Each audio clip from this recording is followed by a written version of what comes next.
ಯಾವಾಗಲೂ ಭಗವಂತನ ಉಪಾಸನೆಯನ್ನು ಮಾಡಿ ಜಗತ್ತಿಗೆ ಅನುಗ್ರಹವನ್ನು ಮಾಡುವ ಮಹಾನುಭಾವರು ರುದ್ರದೇವರು. ರುದ್ರದೇವರ ಉಪಾಸನೆಯನ್ನು ಶಾಸ್ತ್ರದಲ್ಲಿ ಯಾವ ರೀತಿ ತಿಳಿಸಿಕೊಟ್ಟಿದ್ದಾರೆ ಶ್ರೀಮದ್ ಆನಂದತೀರ್ಥ ಭಗವತ್ಪಾದಾಚಾರ್ಯರು ಶಿಷ್ಯರಿಗೆಲ್ಲ ಉಪದೇಶ ಮಾಡಿದ್ದಾರೆ. ಯಾವ ರೀತಿ ರುದ್ರದೇವರ ಚಿಂತನೆ ಮಾಡಬೇಕು ಅಂತ. ವೈರಾಗ್ಯಾಧಿಪತಿಗಳು ಅಂತ ರುದ್ರದೇವರ ಚಿಂತನೆ ಮಾಡಬೇಕು.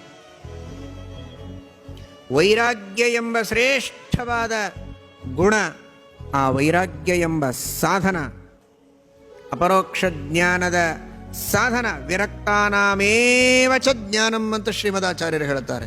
ಅಂತಹ ವೈರಾಗ್ಯಕ್ಕೆ ಅಧಿಪತಿಗಳು ರುದ್ರದೇವರು.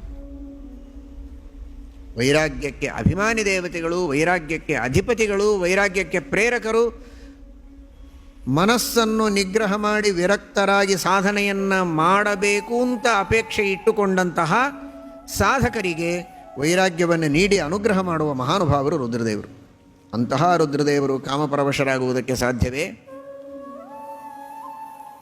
ಕೇವಲ ನಾಟಕವನ್ನು ಮಾಡುತ್ತಾರಷ್ಟೇ.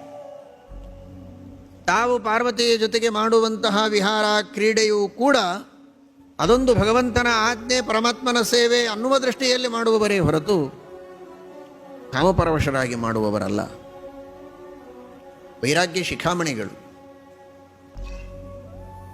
ವ್ಯಾಸರಾಮಾಚಾರ್ಯರು ಗುರುಗಳ ಸ್ತುತಿಯನ್ನು ಮಾಡುವಂತಹ ಸಂದರ್ಭದಲ್ಲಿ ಆ ಮಹಾಗುರುಗಳಾದ ರುದ್ರದೇವರ ಒಂದು ಮಹಿಮೆಯನ್ನು ಇಲ್ಲಿ ವರ್ಣನೆ ಮಾಡದ ಹಾಗೆ, ರುದ್ರದೇವರು ಕಾಮಪರವಶರು ಅಂತ ತಪ್ಪು ತಿಳಿಯಬೇಡಿ. ಕಾಮನನ್ನು ಗೆದ್ದ, ಕಾಮನನ್ನು ಸುಟ್ಟ ಮಹಾವಿರಕ್ತ ಶಿಖಾಮಣಿಗಳು ರುದ್ರದೇವರು.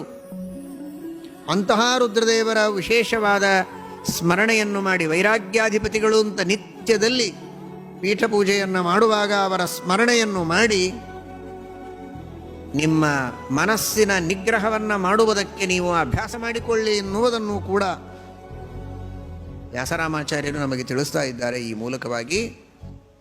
ಜೊತೆಗೆ ಅಂತಹ ರುದ್ರದೇವರ ವಿಶೇಷ ಅನುಗ್ರಹದಿಂದ,